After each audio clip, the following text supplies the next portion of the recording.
নমস্কার, আমি আদিত্য।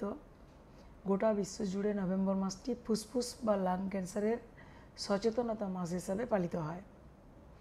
আজকের এই আয়োজনটি ফুসফুস বা লাং ক্যান্সার সম্পর্কে সচেতনতা বৃদ্ধি করার জন্য করা হয়েছে।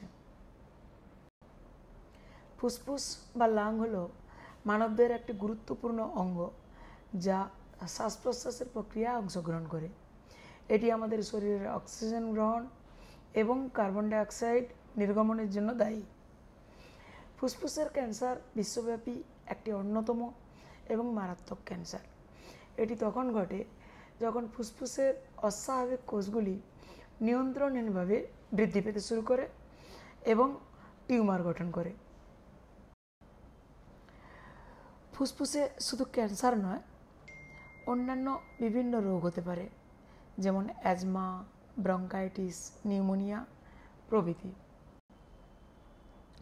প্রাথমিক পর্যায়ে লাং ক্যান্সারে আক্রান্ত বেশিরভাগ মানুষ ক্যান্সার ছড়িয়ে না পড়া পর্যন্ত কোনো উপসর্গ অনুভব করেন না। আপনার যদি এই লক্ষণগুলির মধ্যে কোনোটি থাকে, তবে আপনার চিকিৎসকের সাথে সরাসরি কথা বলা উচিত। অনেক দিন ধরে কাশি, যা সাধারণ ওষুধে সারছে না, কাশির সাথে রক্ত পড়া, অবিরাম বুকে ব্যথা, বারবার নিউমোনিয়া বা ব্রঙ্কাইটিস, ওজন হ্রাস এবং ক্ষুধা হ্রাস, দীর্ঘস্থায়ী শ্বাসকষ্ট, সাথে সারাক্ষণ খুব ক্লান্ত বোধ করা। সচেতনতা, সমর্থন এবং সহযোগিতার মাধ্যমে আমরা ফুসফুস ক্যান্সারের বিরুদ্ধে লড়াইয়ে উল্লেখযোগ্য অগ্রগতি করতে পারি এবং সকলের জন্য একটি স্বাস্থ্যকর ভবিষ্যৎ প্রচার করতে পারি। আপনি লাং ক্যান্সারের ঝুঁকিতে রয়েছেন কিনা জানবেন কিভাবে, বা আপনি স্ক্রিনিং করবেন কিনা? সাধারণত এই সব কারণগুলি থাকলে আপনার স্ক্রিনিং করা উচিত। খুব বেশি ধূমপান করেন, বা আগে খুব ধূমপান করতেন এখন ছেড়ে দিয়েছেন, সেকেন্ড হ্যান্ড ধোঁয়ার ভারী এক্সপোজার হয়ে থাকে, অভ্যন্তরীণ বা বাইরের বায়ু দূষণের সংস্পর্শে থাকেন, বিকিরণ এক্সপোজারের সঙ্গে কাজ করেন, নির্দিষ্ট বিষাক্ত পদার্থের সংস্পর্শে কাজ করতে হয়, যেমন আর্সেনিক, রেডন বা অ্যাসবেস্টাস। ফুসফুসের ক্যান্সারের পারিবারিক ইতিহাস আছে। আপনি এই জীবনধারা সম্পর্কিত পরিবর্তনগুলির মাধ্যমে লাং ক্যান্সারের ঝুঁকি কমাতে পারেন। ধূমপান বা তামাক ব্যবহার করবেন না, যদি করেন তবে ছেড়ে দিন। ফুসফুসের ক্যান্সারের জন্য স্ক্রিনিং করান। সেকেন্ড হ্যান্ড স্মোক থেকে দূরে থাকুন। বিটা ক্যারোটিন সাপ্লিমেন্ট ফুসফুস ক্যান্সারের ঝুঁকি বাড়াতে পারে, তাই এগুলো থেকে দূরে থাকুন। আপনার বাড়ি এবং সম্প্রদায়কে ধূমপান মুক্ত করুন। লাং ক্যান্সারের স্ক্রিনিং, এটি একটি বিশেষ ধরনের সিটি স্ক্যান যা কম রেডিয়েশন ব্যবহার করে করা হয়। এটি ফুসফুসের ছোট টিউমার এবং অস্বাভাবিকতা শনাক্ত করতে সহায়ক। সাধারণত এটি প্রতি বছর একবার করে করা হয়, বিশেষ করে 50 থেকে 80 বছর বয়সী এবং যারা বছরে 20 প্যাকেটের বেশি ধূমপানের হিস্ট্রি রয়েছে তাদের জন্য। লিকুইড বায়োপসি, এটি একটি নতুন প্রযুক্তি, NGS বা নেক্সট জেনারেশন সিকোয়েন্সিং, যা রক্তের মাধ্যমে টিউমার ডিএনএ এবং অন্যান্য বায়োমার্কার বিশ্লেষণ করে করা হয়ে থাকে। এটি ফুসফুসের ক্যান্সারের শনাক্তকরণে সহায়ক। লাং ক্যান্সারের চিকিৎসা বিভিন্ন ধরনের থেরাপি দ্বারা পরিচালিত হয়, যা রোগের লক্ষণ, রোগের ধরন, পর্যায় এবং রোগীর সাধারণ স্বাস্থ্যের উপর নির্ভর করে। এখানে লাং ক্যান্সারের জন্য কিছু সাধারণ চিকিৎসার পদ্ধতির উল্লেখ করা হলো। লাং ক্যান্সার কিন্তু আমাদের এখানে খুব একটা আর্লি স্টেজে ধরা পড়ে না, তাই সার্জারি কেস খুব একটা পাই না। তবে লোবেক্টমি আমাদের হসপিটালে এর আগেও হয়েছে, ডাক্তার মহাপাত্র করেছেন। কেমোথেরাপি, এটি আপনারা প্রায় সকলেই জেনে গেছেন, আমাদের এই রুমে প্রচুর হয়ে থাকে। ছবিতে অর্ণব 2 বছর ধরে কেমোথেরাপি নিচ্ছে, ভয় ডরহীন। রেডিয়েশন থেরাপি, এই থেরাপি আমার এখানে না হলেও আমাদের অনেক পেশেন্ট কলকাতা থেকে এই চিকিৎসা করে আসেন। রেডিওথেরাপি হলো একটি চিকিৎসা পদ্ধতি যেখানে উচ্চ শক্তির রেডিও তরঙ্গ ব্যবহার করে ক্যান্সার কোষকে ধ্বংস করা হয়। আমাদের ফিউচারে এই থেরাপি যাতে তমলুকে করা যায় তার প্ল্যান চলছে। ইমিউনোথেরাপি, এটি কেমোথেরাপির মতো দেওয়া হয়, যা শরীরের ইমিউন সিস্টেমকে শক্তিশালী করে ক্যান্সার কোষের বিরুদ্ধে লড়াই করতে সাহায্য করে। এটি খুব ব্যয়বহুল চিকিৎসা। আমাদের এখানেও এই থেরাপি পসিবল। ইনফ্যাক্ট লকডাউনের সময় আমি কিছু পেশেন্টের বাড়িতেও ইমিউনোথেরাপি দিয়ে এসেছি। লক্ষ্যযুক্ত থেরাপি বা টার্গেটেড থেরাপি, আমরা যেমন ইউরিনের কালচার করি তাতে আমরা বুঝতে পারি কোন অ্যান্টিবায়োটিক দিলে ভালো কাজ হবে। লাং ক্যান্সারের ক্ষেত্রেও তেমনি কোন মেডিসিন দিলে ভালো কাজ হবে তা বোঝা যায়। যেমন লাং ক্যান্সারে ইজিএফআর পজিটিভ হলে জেফিটিনিব, আফাটিনিব, আরলুটিনিব, আবার অ্যাল্ক পজিটিভ হলে সেরিটিনিব বা ক্রিজোটিনিব, এই মেডিসিনগুলো খুব ভালো কাজ করে। আর একটা তথ্য দিতে চাই, HER2/neu হলো কোষের একটি প্রোটিন যা সাধারণত ব্রেস্ট ক্যান্সারের ক্ষেত্রে আমরা বেশি পাই। এখন অন্যান্য কিছু ক্যান্সার যেমন কোলন, পাকস্থলী, এন্ডোমেট্রিয়াম ক্যান্সারের ক্ষেত্রেও এর গুরুত্বপূর্ণ ভূমিকা দেখা যায়। ইদানিং নন স্মল সেল লাং ক্যান্সারে HER2 এর ভূমিকা নিয়ে গবেষণা চলছে। নন স্মল সেল লাং ক্যান্সারে HER2 এর মিউটেশনে কিছু রোগীর মধ্যে দেখা যায়। এই HER2 এর উপর ভিত্তি করে কিছু লক্ষ্যযুক্ত থেরাপি বা টার্গেটেড থেরাপি দেওয়া হয়, যেটা খুব এফেক্টিভ এই ক্যান্সারে। কম্বিনেশন থেরাপি, কখনো কখনো চিকিৎসকরা একসাথে দুটো থেরাপির প্রয়োগ করেন, তাকেই কম্বিনেশন থেরাপি বলে।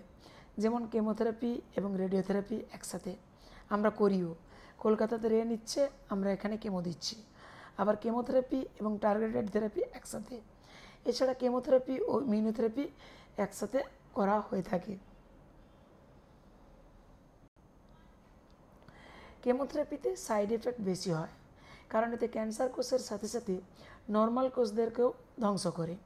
অপরদিকে টার্গেটেড থেরাপিতে মেডিসিনগুলো মোর স্পেসিফিক হয়, শুধুমাত্র ক্যান্সার সেলগুলিকে ধ্বংস করে। আমার এই মুহূর্তে মনে পড়ছে লাং ক্যান্সারজনিত টার্গেটেড থেরাপি চলছে নীলিমা খাটুয়া, সরস্বতী সাহু, দীপঙ্কর মাইতি, তুলসীরানী সাহু, শ্রীমতী কান্ডার, শঙ্করী কোয়াল, শেফালি পণ্ডা, মহাদেব সাসভল, এরা প্রত্যেকেই স্টেজ 4 লাং ক্যান্সার এবং এরা প্রত্যেকেই ভালো আছেন। আমার এখানেই শুধু নয়, গোটা বিশ্বে non small cell lung cancer বেশি পাওয়া যায়, প্রায় 85%। অপরদিকে স্মল সেল লাং ক্যান্সার কম পাওয়া যায়, 15%। নন স্মল সেল লাং ক্যান্সারের 3টি ভাগ: অ্যাডিনোকার্সিনোমা, স্কোয়ামাস সেল কার্সিনোমা ও large cell carcinoma. Small cell lung cancer খুবই ভিরুল্যান্ট হয় এবং খুব তাড়াতাড়ি ব্রেনে চলে যায়। আপনাদের সবাইকে আমার এবং আমাদের পক্ষ থেকে আন্তরিক ধন্যবাদ আজকের এই অনুষ্ঠানে অংশগ্রহণ করার জন্য। আশা করি আমাদের এই আলোচনা আপনাদের জন্য তথ্যবহুল এবং সহায়ক হয়েছে। সবশেষে বলি, আজকের প্রোগ্রামটার মূল চিন্তাভাবনা বা প্রস্তুতি সপ্তপর্ণার, একদম আমার নয়। আমার সাথে ওর আজকের প্রোগ্রাম নিয়ে একটাই দ্বিমত, কেমোর দিনে আমি এইসব প্রোগ্রাম রাখতে চাই না, আর ও করবেই। আর একটা বিষয়, আমি তো সবসময় বলার সুযোগ পাই না, সোনালি আর সপ্তপর্ণাই বেশি সময় নিয়ে নেয়। আজ আমি একটু বলতে চাই,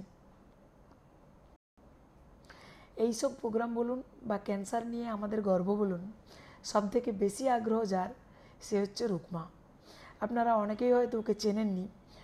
ও হচ্ছে ডক্টর দীপঙ্কর ভট্টাচার্যের মেয়ে এবং আমাদের হসপিটালের ডাইরেক্টর অলসো। ক্যান্সার চিকিৎসায় আমাদের হসপিটাল যেটুকু এগিয়েছে, যতটা প্রসারতা, তাতে যেমন আমাদের কিছুটা রোল আছে, রুকমার রোলও অনেক। গত কয়েক বছর ধরে রুকমা আমাকে এই অঙ্কোলজি বিভাগের পরিচালনার ক্ষেত্রে যে পূর্ণ স্বাধীনতা দিয়েছে, তাতে আমি অত্যন্ত কৃতজ্ঞ। You trusted me to carry out my work without interference, allowing me the freedom to express my ideas and execute my plans.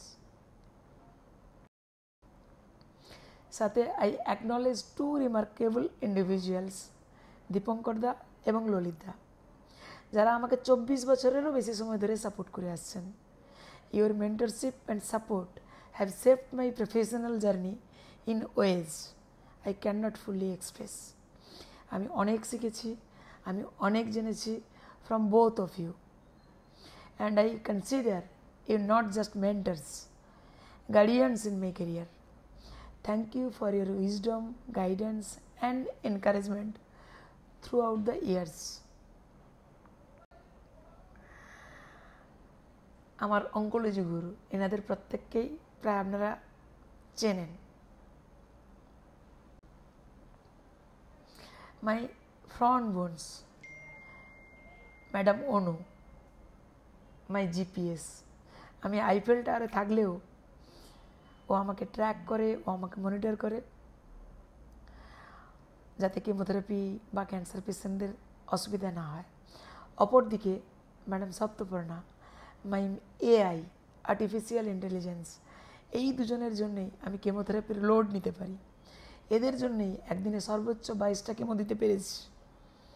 The amazing people who have helped me navigate this wild ride. আমার ব্যাকবোনস, বিতোষক দা, সোনালি, রঘুদা, in all seriousness, I want to thank each of you from the bottom of my heart. You have been my cheerleaders, my confidants, and my friends. Thank you. Thanks a lot.